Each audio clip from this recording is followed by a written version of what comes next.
약 1절부터 봉독해 드리겠습니다.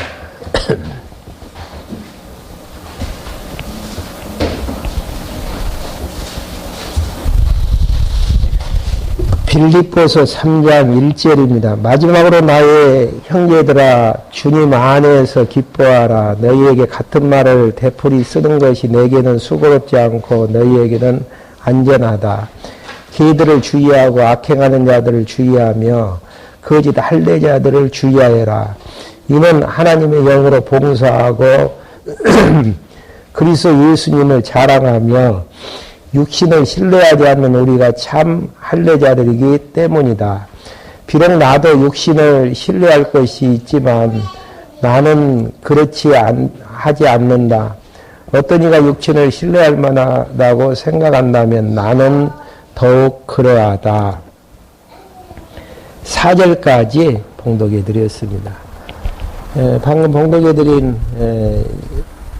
빌립보서 3장 1절부터 21절까지의 내용은요, 복음에 합당한 생활의 절정이 무엇인가를 이제 말해주고 있습니다. 항상 어떤 성경을 여러분들이 보시든지 간에 항상 빌립보서까지 위치를 생각해 보는 게 필요합니다. 간략하니 다시 한번 정리해 드리면은요, 구약은 그리스도 보내주신다라는 여호와의 언약이고요, 신약은 그리스도의 언약이 성취되어졌음을 이야기를 하고 있는데요, 사복음서에서는 예수님 자신이 구약에 약속된 그리스도는 나다 증거하고 있고요, 사도행전 1장 12절부터 계시록까지는 성령 하나님께서 구약에 약속된 그리스도가 예수님 되심을 증거를 하고 있습니다. 그래서 이제 증거하는 방법은 사도행전 부분에서는 예수가 그리스도라는 복음의 씨앗에 의해서 교회가 이제 설립되어지는 장면들을 통해 구약에 약속된 그리스도가 예수님 되심을 증거를 하고 있고요. 그 다음에 이제 로마서부터 고린도전후서 갈라디아서 내용까지는 교회를 이제 양육하는 걸 통해 구약에 약속된 그리스도가 예수님 되심을 증거하고 있습니다.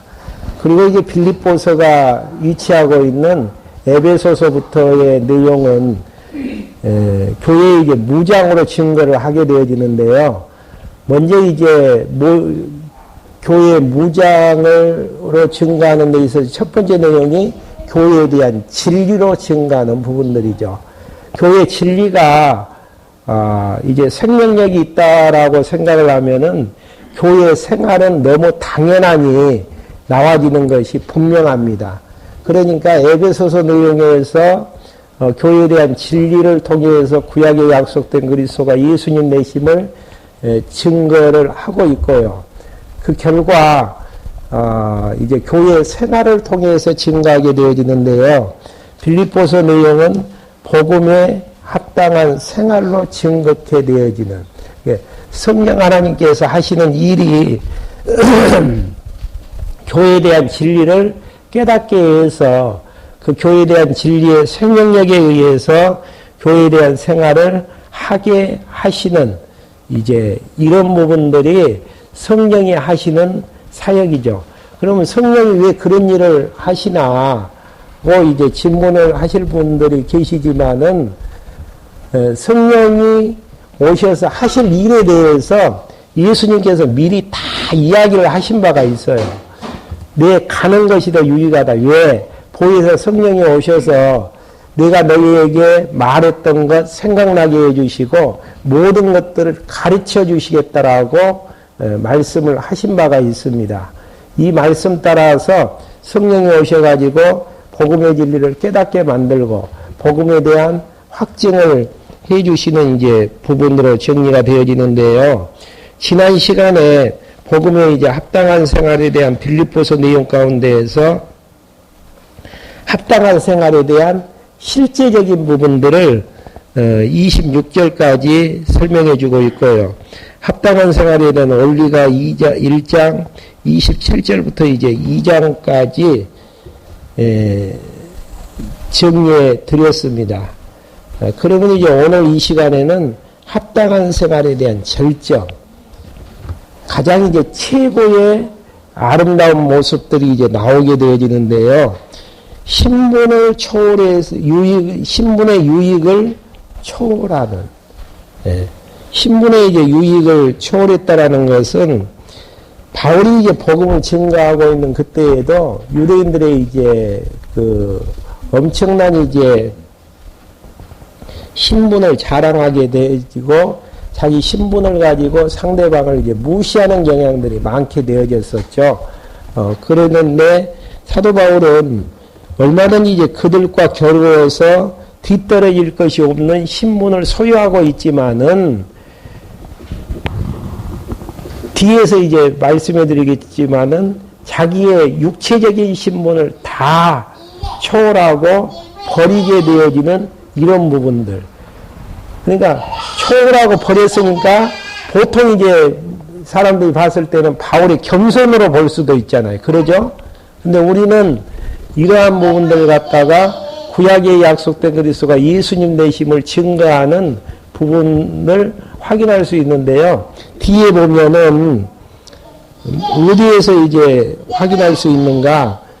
유익한 것들을 해로 여긴 이유에 대해서 이제 뒤에 이제 나와져 있습니다. 먼저 어떠한 신분을 소유하고 있었는데 그 내용들을 버렸는가?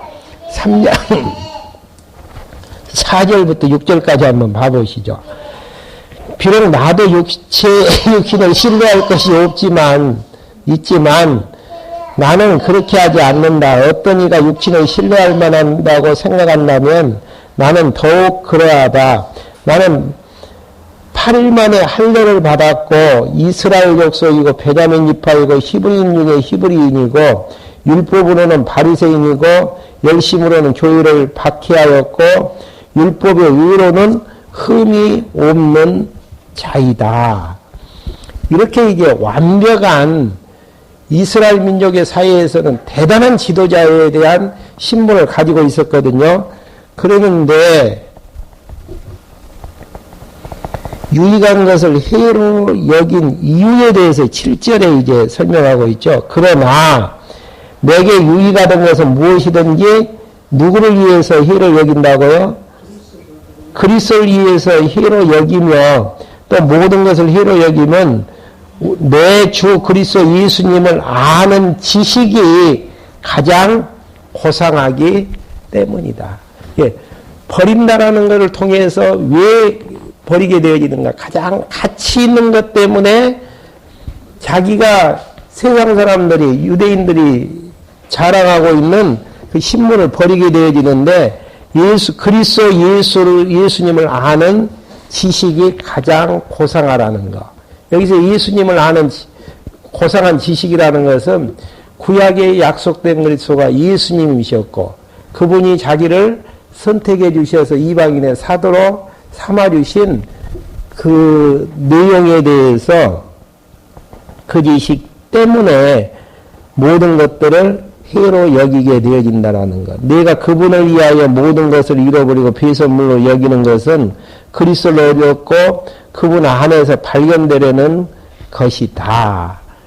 그러니까 여기에서도 중요한 부분은 지금 신분을 초월하면서 겸손하게 살았다를 지금 이야기하고자 하는 내용들이 아니고 그 신분을 버릴 수밖에 없었던 이유 중에 한 가지가 그리스도 예수님을 아는 지식이 가장 고상했기 때문에. 고상한 지식이 어떤 지식이죠? 구약에 약속된 그리스도가 예수님이셨다라는 진리.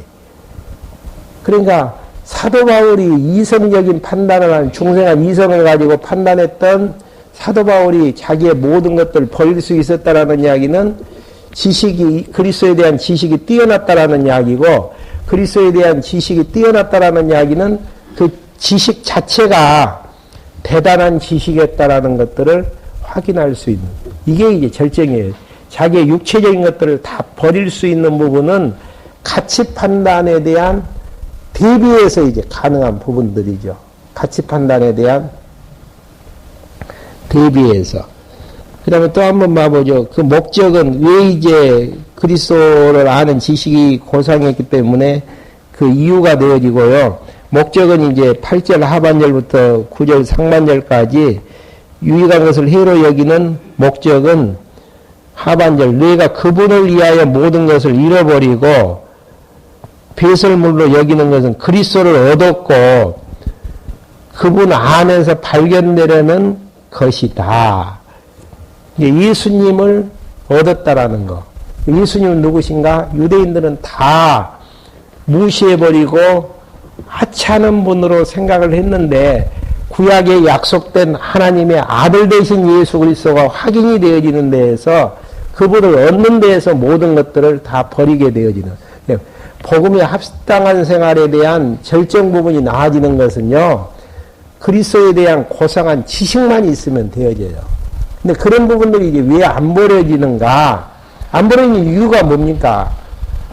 그리스도에 대한 고상한 지식에 대한 가치 판단이 안 되어지는 데에서 가치를 느끼지 못하는 데에서 이제 그런 현상들이 일어나는 것이죠. 그러니까 예를 들어서 아이들이 과자 먹지 말라 한다고 해도 되어지는 부분이 아니고 과자를 안 먹게 하려면은 그보다 더 좋은 것을 갖다 주면은 먹으라고 해도 안 먹게 되어지죠. 불량식품 같은 경우들은. 그와 이제 마찬가지 내용들이죠.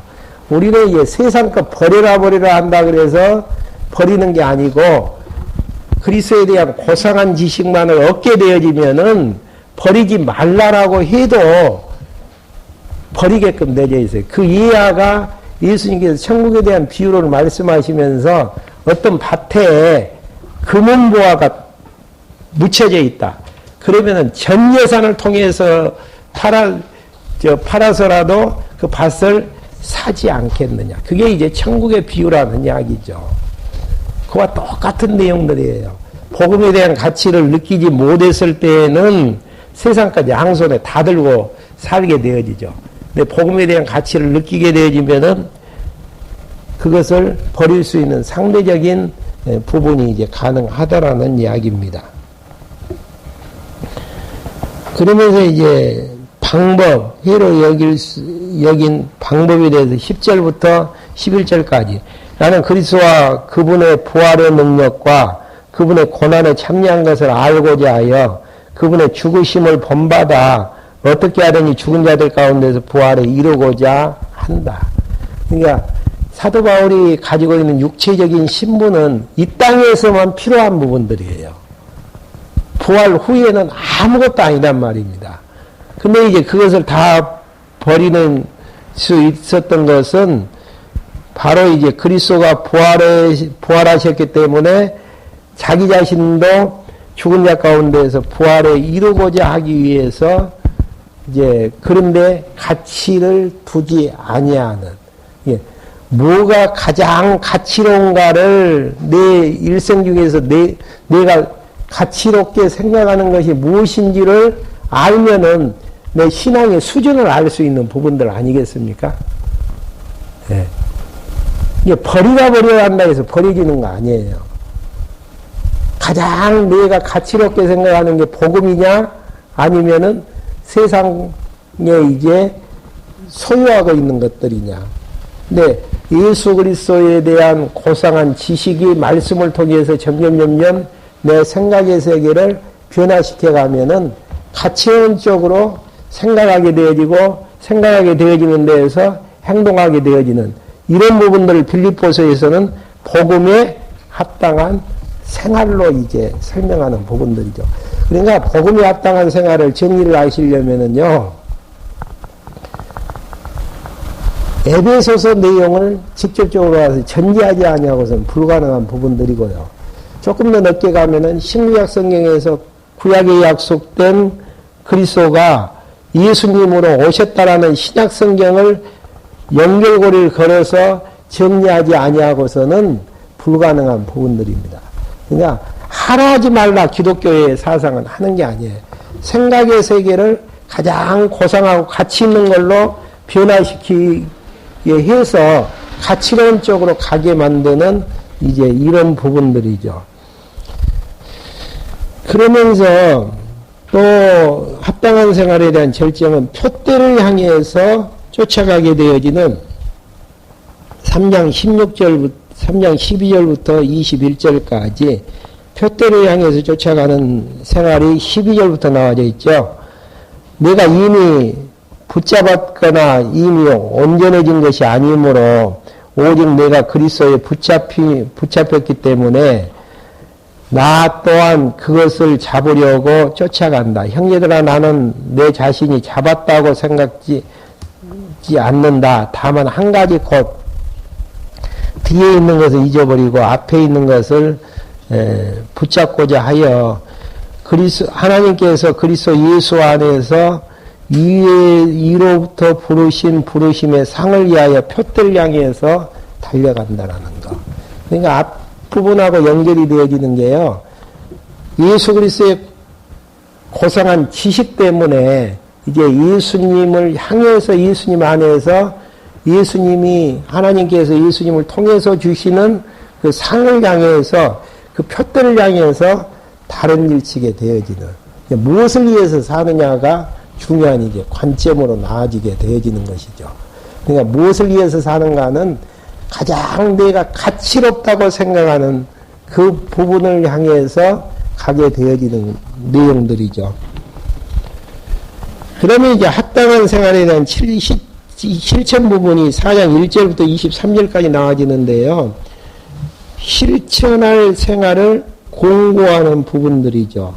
여기서 이제 공고한다라는 것들을 잘못 생각하면은 자꾸 이제 이원론의 사고로 생각할 때가 있어요. 공고한다라는 것은 이렇게 이제 복음에 합당한 생활이 결국은 이제 하나님에 의해서 되어지는 내용들이기 때문에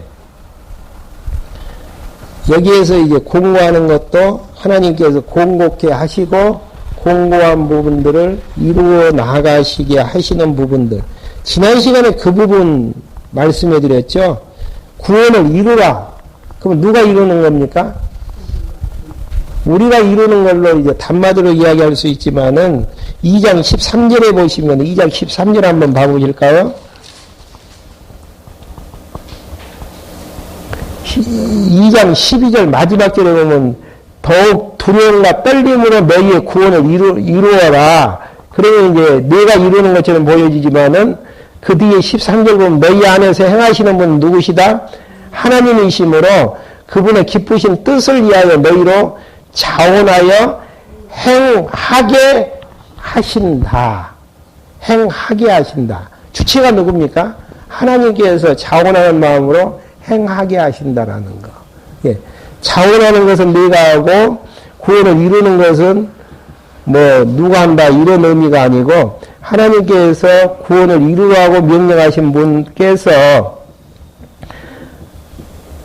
우리 안에서 행하셔서 자원하게 하시고 행하게 하신다라는 의미로 이야기하는, 이게 이제 부분적으로 나와 있지만은요, 지금 신약 구조만 봐도 구약에 약속된 그리스도가 예수님 내심을 증거하시는 내용이 사도행전부터 요한계시록까지 누구의 사역이죠? 성령 하나님이 하시는 사역으로, 넓은 틀만 봐도 성령 하나님이 하시는 사역이고, 또 부분적으로 봐도 구원을 이루는 것, 구원 이루는 부분에서 이제 다 나와 있는 부분들 아니겠습니까? 하나님께서 소원을 주고 행하게 하신다라는 부분들. 한번 어떻게 이제 생활을 실천해 나가야 되는가? 1절 한번 봐보시죠. 그러므로가 있잖아요. 앞부분에서 다 이제 전제하는 1장부터 3장까지의 전제, 그 다음에 이제 조금 더 앞으로 나가면은 에베소서 1장부터 그렇게 교회의 진리에 대한 내용으로 이제 그러므로 나의 기쁨이며 면류가 아닌 나의 사랑하고 사모하는 형제들아, 이같이 주님 안에서 서라, 사랑하는 자들아. 여기서 서라 하니까 내가 선다라는 의미로 이야기해서는 안 되죠. 이게 교회 생활을 갖다가 제가 정리를 해드렸잖아요. 교회 와 생활이 아니고 교회로서 생활. 그렇게 이제 정리하면 쉬운 부분들이죠. 그러면서 서로 같은 마음을 품도록 도와주라는 거. 권면에서 도와주라는 거. 이것도 똑같은 이야기죠. 유오디아를 권하고 순도계를 권하니 주님 안에서 같은 마음을 품어라. 같은 마음 품을 수 있는 원리는 뭡니까? 앞에서 이야기한 것처럼 머리 대신 예수 그리스도하고 연결만 되어 있으면은 머리에 의한 통치를 받기 때문에 당연히 하나로 같은 마음이 생겨지는 것이고, 만약에 같은 마음이 안 생겨졌다라는 부분은 두 가지로 이야기할 수가 있어요. 첫째는 머리하고 단절되어져 있든지, 두 번째는 아직 약한 생명력을 공급을 받고 있든지, 그러다 보니까 내중심적인 부분들이 강할 수밖에 없죠. 네. 같은 마음을 품어라. 참 동역자인 너에게 부탁하니 이 여자를 도와라. 이들은 클레멘트와 나의 다른 동역자들과 함께 복음 안에서 나와 함께 수고한 자들이라. 여기에서도 이제 중요한 부분이 복음 안에서 나와 수고한 자들이라는 거. 그들의 이름이 어디에 기록되어 있다고요? 생명책에 기록되어 있다는 이야기는 머리 대신 예수 그리스도의 생명의 공급을 받는 자들이라는 거. 그러면서 기뻐하라고 4절에서 이야기하고 관용을 알게 할 것을 알게 하고 감사함으로 구할 것을 이야기하는 부분들입니다. 주 안에서 항상 기뻐하여라. 내가 다시 말하느니 기뻐하여라. 너희 관용을 모든 이에게 알게 하여라. 주께서 가까이 계신다. 아무것도 염려하지 말고 오직 모든 일에 기도와 간구로 너희 구할 것을 감사함으로 하나님께 아뢰라. 그러하면 모든 생각을 뛰어넘는 하나님의 평강이 그리스도 예수 안에서 너희 마음과 생각을 지키실 것이다. 그렇게 이제 이야기를 하고 있습니다. 그러니까 감사, 관용하는 거 알게 하고 기뻐하라는 거. 교회에 대한 진리를 전제하는 부분들이죠. 교회에 대한 기초를 이야기했을 때 나아졌던 부분들이 뭐죠? 성부 하나님께서 선택해 주셨고, 성령 하나님께서 구속해 주셨고, 성령 하나님께서 인쳐 주시는 그 목적이 뭡니까? 뒤에 공통적으로 나아지는 것. 하나님의 영광을 찬미케 하시려는 하나님의 섭리. 찬미하는 자가 기쁨이 없이는 불가능하죠. 이렇게 이제 연결을 지어서 정리를 한다면은 교회에 대한 진리가 깨달아지는 것만큼 가능해요. 성령 하나님이 하신다 그래서 뭐 나는 가만히 있어도 되는가 이런 이제 이혼론의 사고에서 집착하는 부분들이 많거든요. 서권사님, 성령 하나님께서 다 하시면 나는 가만히 있어도 되죠?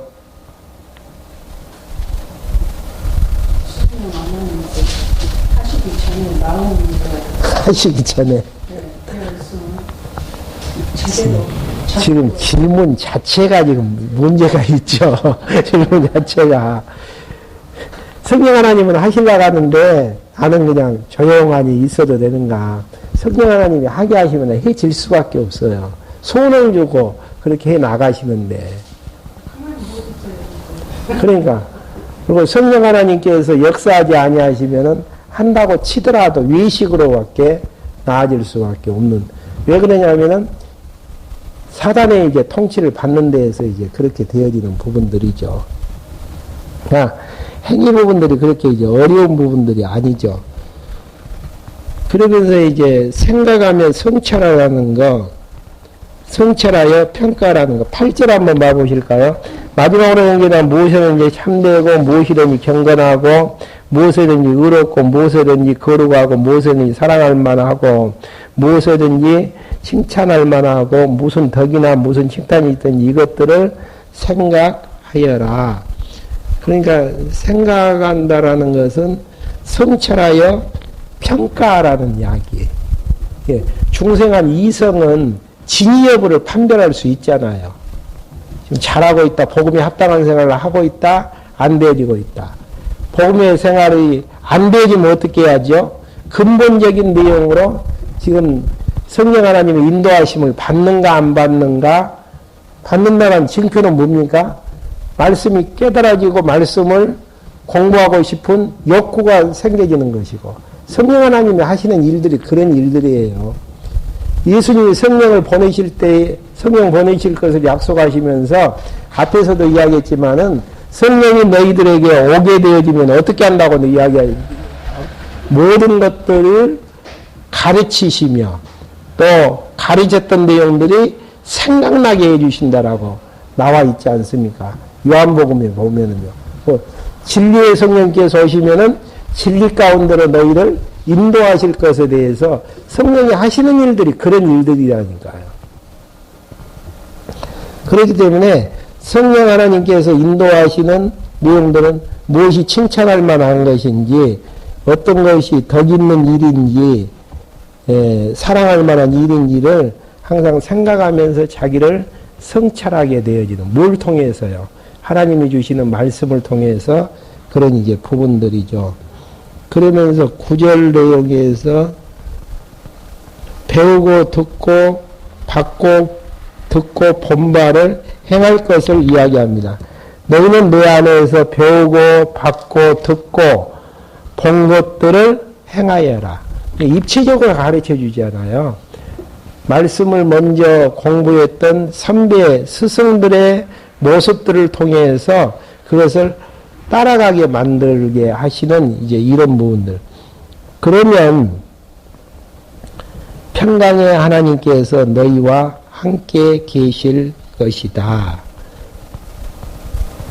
그 다음에 이제 교제 생활들을 칭찬하는, 교제라는 게 뭡니까? 머리 대신 예수 그리스도의 통치를 받는 지체들이 서로 도와주고 붙들어주고 위로해주던 그런 이제 은사를 나누면서 교회를 세워져 나가는 이제 그런 부분들이죠. 먼저 이제 교제 생활 중에서 바울하고 관계되는 부분들을 이야기하죠.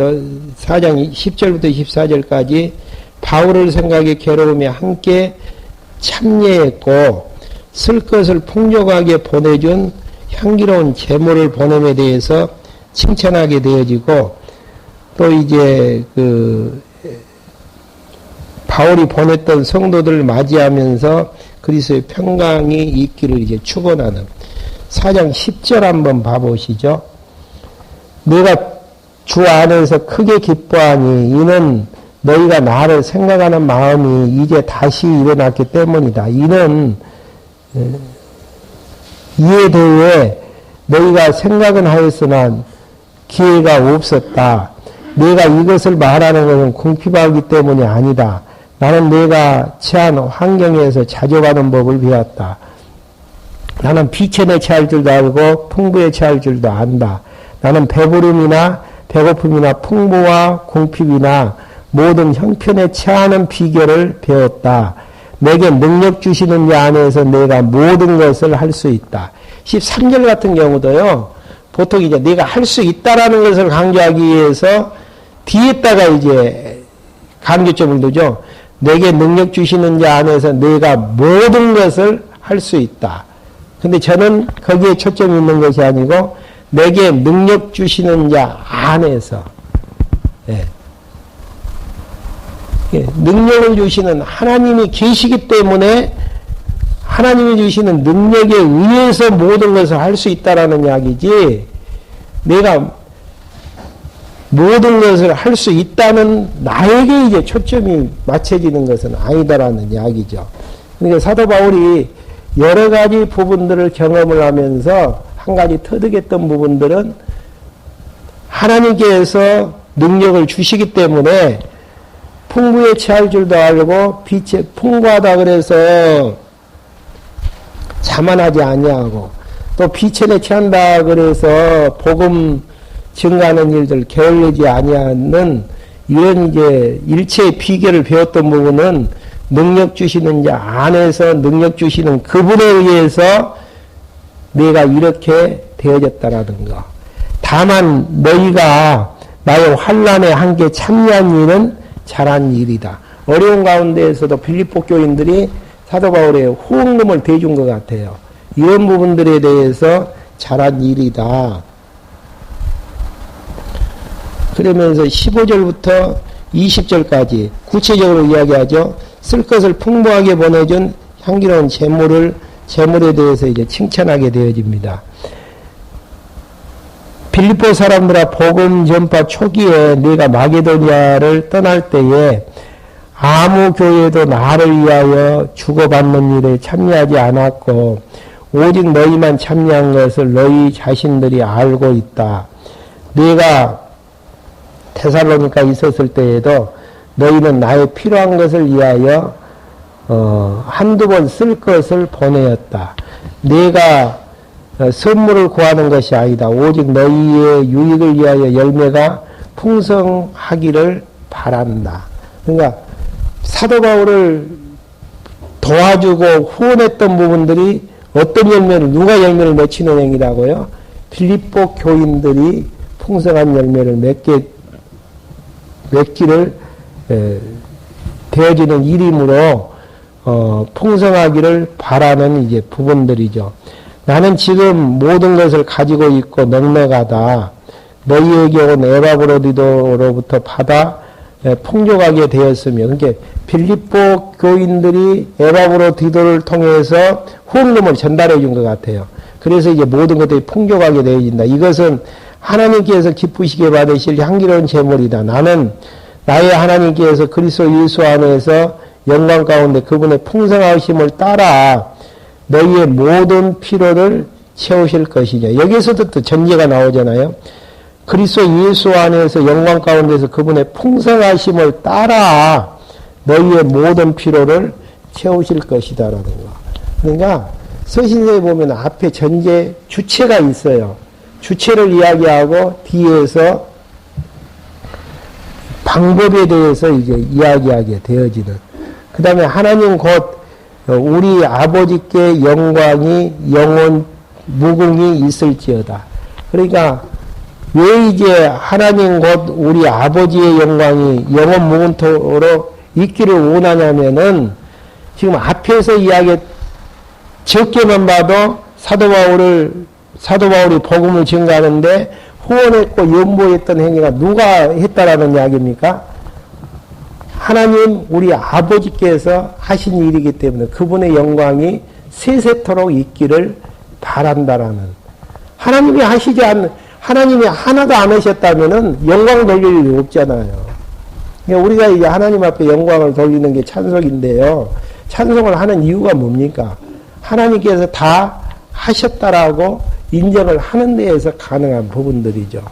그래서 사도 바울은 뒷부분에서 모든 이야기를 마무리 지으면서 하나님 곧 우리 아버지께 영광이 영원 무궁토록 있을지라. 왜? 하나님께서 다 그렇게 빌립보 교인들하고 옥중에 갇혀있는 사도 바울하고 관계에서 용보하고 후원케 해서 복음이 더 풍성하니 증거케 되어지는 데에서 가능한 부분들이죠. 그러면서 성도들을 맞이하라며 그리스도의 은혜가 있기를 축원하는 21절부터입니다. 너희는 그리스도 예수 안에 있는 모든 성도들에게 문안하여라. 나와 함께 있는 형제들이 너희에게 문안한다. 모든 성도들 곧 가이사의 집에 속한 자들에게 문안한다. 주 예수 그리스도의 은혜가 너희 영과 함께 있을지어다.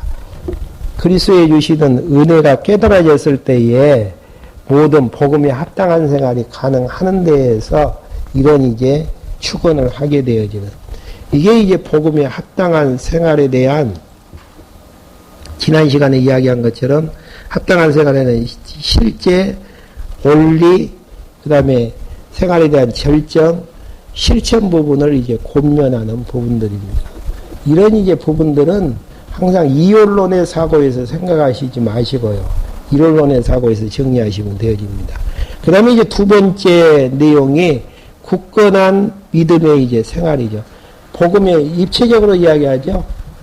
복음에 합당한 생활을 이야기하고, 그 다음에 이제 굳건한 믿음의 생활을 누가 하게 하신다라는 이야기죠. 성령 하나님께서 하게 하신다라는 이야기인데요. 근거는 신명기서 31장 부분에서 모세로 여호수아에게 강하고 담대하라고 공고하시는 어떤 환경, 그러니까 그 근거만 봐도 지금 바톤이 지금 이스라엘 민족을 가나안 땅까지 인도하는 지도자로 누구에게 승계가 되어지죠? 모세에서 여호수아로 승계되어지는 부분에서 두렵고 떨릴 수밖에 없잖아요. 거기에서 흔들리지 말고 굳건한 신앙을 가지고 하나님만 바라보고 가나안 땅을 향해서 전진할 것에 대한 의미로 이제 구약을 인용하고 있는데요. 요절은 그러므로 너희가 그리스도 예수를 주로 받았으니 그 안에서 행하되 그 안에서 뿌리를 박으며 세움을 입어 교훈을 받은 대로 믿음에 굳게 서서 감사함을 넘치게 하라. 여기에서 가장 빨간 줄을 그어야 될 부분이 어떤 부분이죠? 성원사 형은 그거 보세요. 지금까지 빌립보서 하면서 강조점을 뒀으니까요.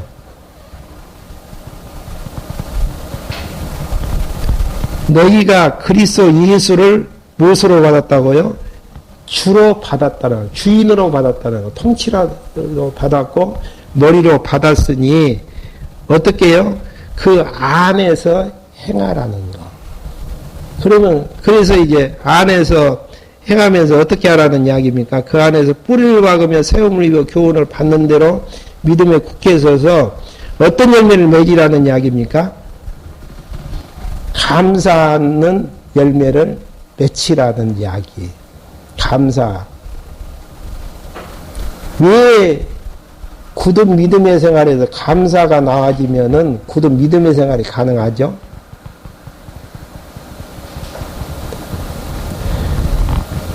사도 바울을 통해서 받았던 복음에서 주인 되신 예수 그리스도의 통치를 받게 되어지면은 거기에서 이제 감동과 감격이 나아지고 감사가 나아진 상태에서는 유혹 받겠습니까? 못 받겠습니까? 비진리에 그 부분을 어디다 적어 놓은 것 같은데요. 안 적어졌나요?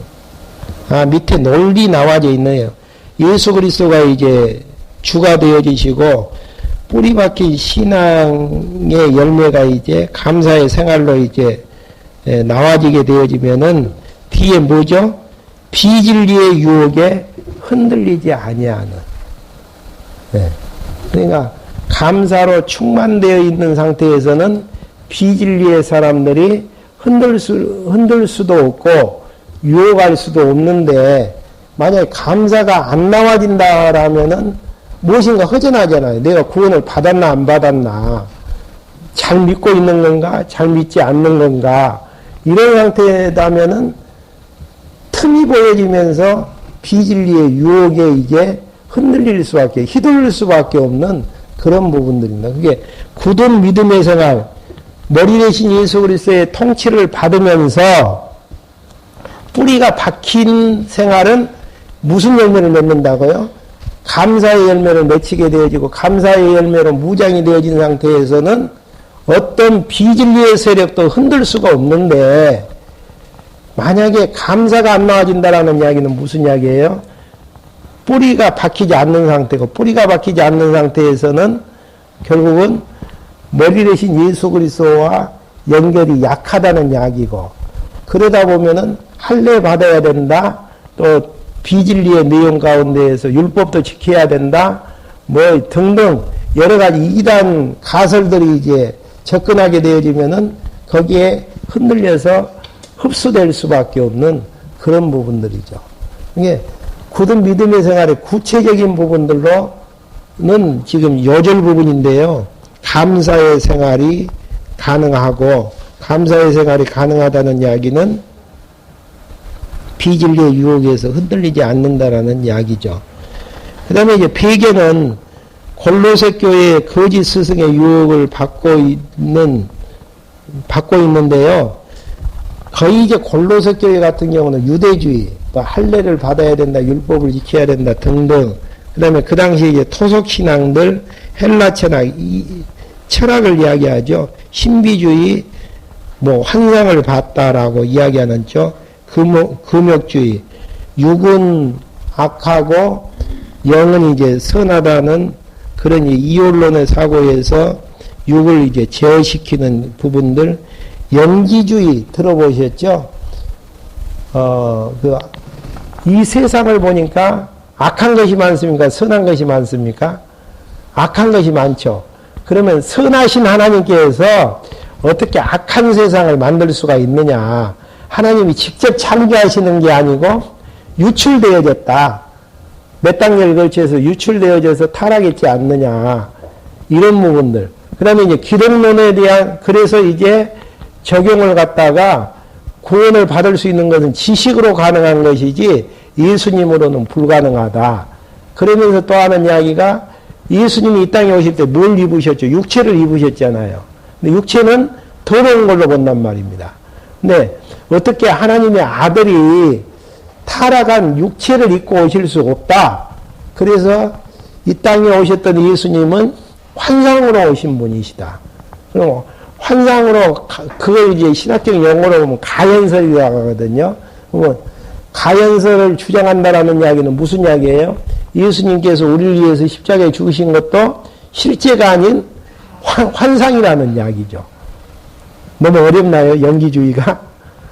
이혼론의 사고에서 파생됐다라고 보면 되어져요. 이혼론의 사고라는 것은 육은 악하고 영은 선한 것인데 어떻게 선한 하나님께서 천지만물을 악하게 할 수 있느냐. 그건 천지 창조물이 아니고 하나님의 창조물이 아니고 유출됐다라는 이야기예요. 흘러 넘쳐서 이제 몇 단계를 걸쳐서 이 세상이 만들어졌다라는 이야기예요. 그 다음에 이제 기독론 부분에서는 예수님, 하나님의 아들이 어떻게 타락한 육체를 입고 오실 수 있느냐. 그건 불가능하다. 그냥 환상을 보고 제자들이 기록한 사건이다. 그래서 예수님의 십자가 사건을 완전히 가연설로 부정하게 되어지는, 그래서 이제 지식으로만 구원을 얻게 된 쪽이 연기주의의 이제 사고죠. 그래서 이제 굳은 믿음의 생활을 하기 위해서 이런 이제 흔들리는 환경 속에서 가장 첫 번째로 이야기하는 부분이 1장에서 뭐죠? 복음 진리에 대한 확정. 왜 복음 진리에 대한 확정을 이야기를 합니까? 복음 진리가 바르게 정리가 되어져야만이 비진리에 대한 판별, 진입에 대한 잣대가 있어요. 지금 구원파에 대해서 이단 시비가 많잖아요, 지금. 그러면은 어떤 잣대 가지고 이단이다, 진리다 이야기를 합니까? 성경에서 말하는 정확한 진리에 대한 잣대를 가지고 이야기하기 위해서는 진리에 대한 확증이 있어야죠. 연기주의가 틀리다, 심리주의가 틀리다, 율법주의가 문제가 있다, 이걸 이야기하려면은 예수가 그리스도라는 복음에 대한 잣대, 사도 바울이 증거했던 그 복음에 대한 잣대에 가지고 가능한, 판별할 수 있는 부분들이죠. 그러니까 제가 이제 한번 해보고 싶은 부분들이 어느 정도 이제 성경 66권에 대한 정리가 되어지면 그 정돈된 통일성 있는 하나님의 말씀 가지고 이단이라고 칭하는 그 이단들의 교리서를 하나하나 한번 비판할 수 있는, 그러기 위해서 내 잣대가 정확하지 아니하고서는 불가능한 부분들이잖아요. 사도 바울이 서신을 쓰는 그 서식이 그래요. 어떤 형태냐면은 복음을 먼저 이야기한 다음에 뭐가 틀리고 뭐가 문제가 있는가를 정리해 들어가는, 이러니까 이래서 문제가 있지 않느냐. 이 부분까지는 하려고 했었는데 시간이 다 됐네요. 질문 있으시면 질문 한번 해주시고 마무리 짓고 다음 시간부터 복음에 대해 확증을 하겠습니다. 가을 전까지는 계시록까지 끝나겠죠.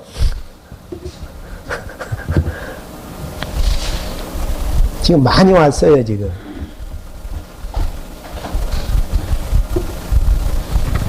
질문 없으세요? 질문 하나면은 좀 부담스럽습니까?